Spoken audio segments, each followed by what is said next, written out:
సుబ్రహ్మణ్య స్వామి 6 ప్రత్యేక క్షేత్రాలలో పళని ఒకటి. భారతదేశంలో ఏ గుడిలోనైనా గర్భగుడిలో మూల విరాట్ను రాయి లేదా లోహం లేదా చెక్కతో చేయబడతారు. కానీ ఇక్కడ విగ్రహం నవపాషాణాలు అంటే 9 విష పదార్థాలతో తయారు చేశారు. ఇంత ప్రత్యేకం కలిగిన దేవాలయాన్ని ఇప్పుడు నేను సందర్శించుకుంటున్నాను. నాతో పాటు మీరు కూడా సందర్శించుకోవాలని మనస్ఫూర్తిగా కోరుకుంటున్నాను. మన ఛానల్ని ఫస్ట్ టైం చూస్తున్నట్లయితే తప్పకుండా సబ్స్క్రైబ్ చేసుకోండి.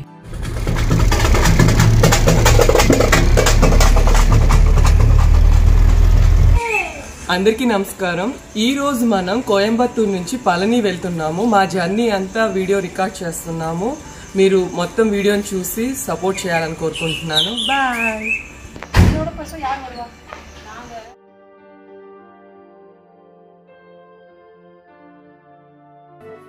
కోయంబత్తూరు నుండి తెల్లవారుజామున మేము బయలుదేరుతున్నాము.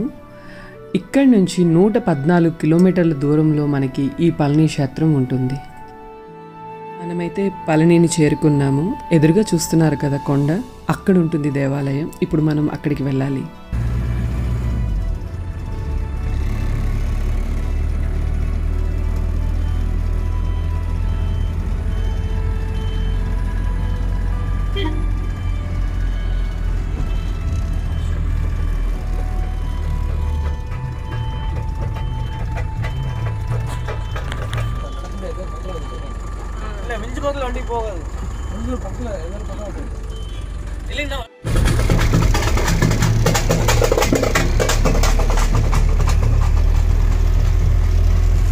టెంపుల్ పార్కింగ్లో వెహికల్ని పార్క్ చేసేసి అక్కడి నుంచి ఇప్పుడు మేము వించి లైన్ అంట అక్కడ ఉంటుంది, ఆ వించి కోసం వెళ్తున్నాము.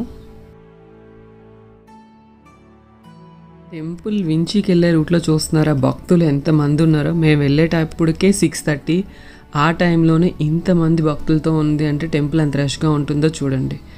ఎప్పుడు ఈ టెంపుల్ అంటే చాలా రష్గానే ఉంటుంది. ఆలయ చరిత్రను తెలుసుకుంటూ దేవాలయాన్ని చేరుకుందాం.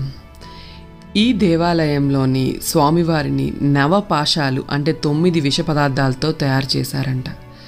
ఈ పదార్థాలలో కొన్ని ఔషధ గుణాలు కూడా ఉన్నాయని చెప్తారు.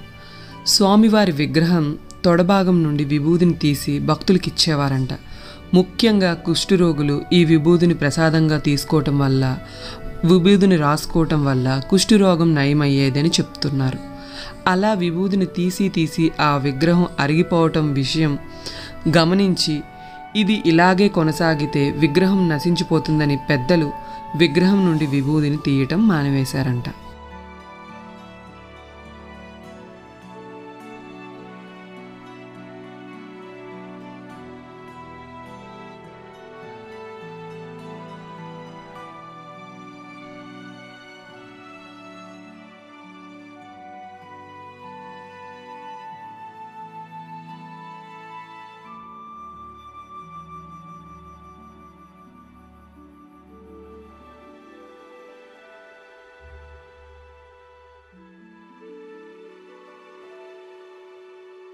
స్టార్టింగ్లోనే ఇక్కడ ఒక అమ్మవారు అయితే కనిపించారు. దూరం నుంచే వీడియో తీసాం, ఎందుకంటే ఇక్కడ ఫొటోస్ గట్రా తీయకూడదు. చెప్పుల కౌంటర్లో చెప్పుల్ని అయితే సబ్మిట్ చేసేసాము. ఇక్కడే ఫోన్ కూడా కౌంటర్ ఉంది. అసలు వించి అంటే ఏంటి అనేది చూపిద్దాము అంటే అక్కడికి మొబైల్ అలౌ లేదు. సో ఫోన్ కూడా మేము ఇక్కడే పెట్టేశాము. తర్వాత వించికి అని చెప్పేసి లైన్ కట్టాం. వించి అనేది ఫస్ట్ టైం నేను ఇక్కడ వినటం అండ్ ఎక్కటం కూడా. నా ఎక్స్పీరియన్స్ అయితే చాలా బాగుంది.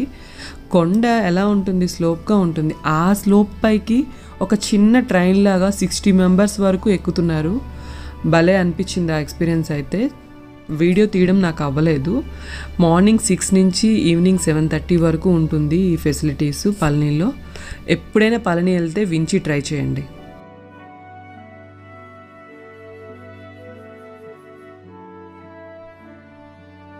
ఇది వించ్కి వెళ్ళే లైను. వించ్ అంటే ఒక ట్రైన్లో ఉంటుంది. పర్ ట్రిప్కి 70 మెంబర్స్ దాకా వెళ్తున్నారు ఈ లైన్లో వెయిటింగ్. టికెట్ 60 రూపీస్ వెళ్ళడానికి.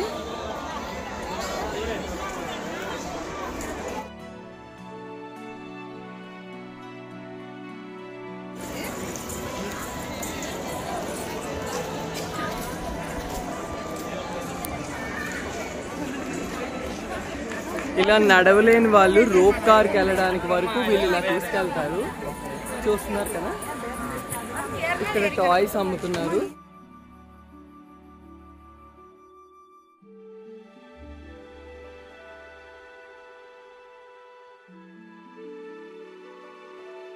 స్వామివారిని చూడడానికి 2 కళ్ళు చాలు, అంత బాగా అలంకరించారు. దర్శనం చాలా బాగా జరిగిందండి. ఆ చుట్టుపక్కల ఏమీ వీడియో తీయడానికి మాకు అవ్వలేదు, ఎందుకంటే కిందనే మాకు మొబైల్స్ కౌంటర్లోనే మేము మొబైల్ పెట్టేశాము.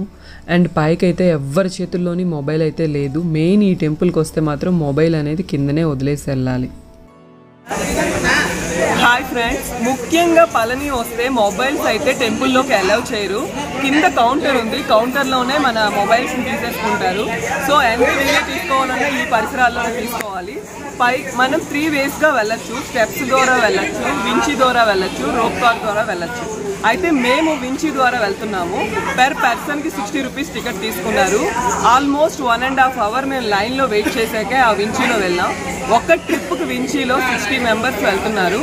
ఇది ఒక చిన్న ట్రైన్లా ఉందండి, భలే ఉంది. ఈ ఎక్స్పీరియన్స్ కావాలి అనుకుంటే పళని వస్తే ఖచ్చితంగా వించిలో వెళ్ళండి.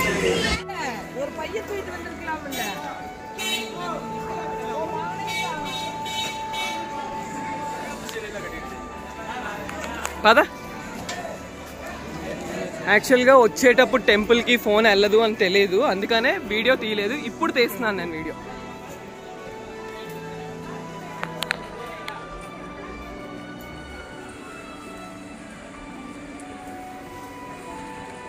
వెహికల్ పార్కింగ్కి వెళ్తున్నాము.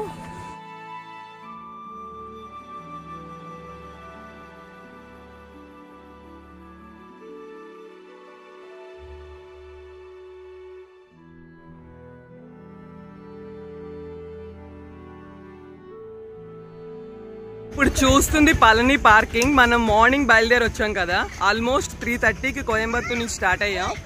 ఇప్పుడు మనం దర్శనం అయ్యి 10:30 అవుతుంది. మళ్ళీ వెహికల్ దగ్గరికి వచ్చాం. ఓకే, మీకు ఈ వీడియో నచ్చింది అనుకుంటున్నా.